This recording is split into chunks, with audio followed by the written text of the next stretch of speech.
Did you know that for Epcot's opening in 1982, Disney avoided spending any money on advertising for the park by spending $18,000 a day? Yeah, it's a little confusing, but trust me, there's a logic there. It was 1982 and Disney was just about to open their first ever second gate over in Walt Disney World, Epcot. As part of the run-up to the grand opening, you might expect Disney to spend a bunch of money on advertising to get the word out about the park. But in truth, that wasn't Disney's style. Ever since the days of Walt and the original Disneyland opening, Disney never directly advertised their parks. Walt figured that Disney was such a beloved and well-known name that news outlets across the country would willingly come to cover major events, resulting in free publicity for the company. And you know what? He was right.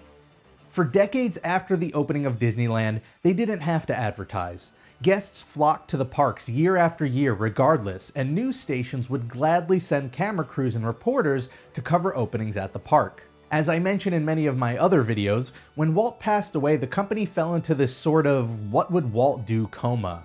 There wasn't much growth or change at the company because after so many years of Walt's leadership, they felt his way was still the best way. So when Disney Parks VP Jack Lindquist went to Disney CEO Card Walker and asked for $2 million to spend on a multimedia advertising campaign to promote the opening of Epcot, it was no surprise when Walker said no. To be fair, the park had just gone vastly over budget and totaled out at around $1.4 billion, so Walker was also probably looking to save some money.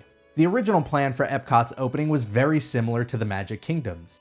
Disney would welcome small batches of reporters over the course of the first month so that they could experience and record their time at the park and bring it all home to their audiences to share later. However, a recent technological shift brought upon another idea. At this point in the 1980s, satellite broadcasting was on the rise. While it was something the major networks already had access to, it was finally starting to grow for smaller stations across the country. Many of them were in the process of getting their hands on satellite receivers, which would allow them to receive broadcasts of sporting events and syndicated programming for their channel. However, most still didn't have the uplinks needed to broadcast via satellite. So Lindquist and Charles Ridgway of Disney's PR came up with the idea to get their own satellite transmitter and invite smaller stations around the country to come to Epcot and use it, free of charge, to broadcast to their local areas live from the park. The cost of the transmitter to Disney would total at around $180,000, averaging out to $18,000 a day. I guess when compared to the sticker shock of $2 million, asking for $180,000 isn't nearly as bad, because Walker okayed the plan and Disney went ahead and got that transmitter. Many stations jumped at the offer, and over 35 of them sent crews and reporters to the opening of Epcot to cover it live. Disney divided up the use of the transmitter into 5-minute time slots and let the stations switch off on using it during the prime news hours of the evening. These small stations, many for the first time, were able to broadcast from across the country via satellite. Today it doesn't seem like a big deal. Our current technology lets virtually anyone do that with a phone in their pocket.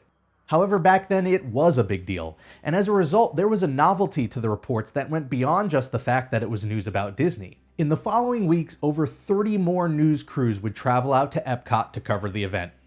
Many stations would even report live over multiple days from multiple parts of Epcot to show off what Disney's latest park had to offer. Disney technically hadn't spent a dime on direct advertising, just the way Walt wanted, and yet Epcot was still a household piece of news that once again put Disney under the spotlight. As Lindquist would later say, to put it in perspective, we never really broke it down, but that $18,000 bought us probably over $20 million in publicity. Not bad. If you like this video and would like to learn more about the press and marketing side of Disney, I suggest checking out Spinning Disney's World by the late Disney legend Charles Ridgway. You can find a link for it in the description below. Thank you all for watching, and I'll see you next time.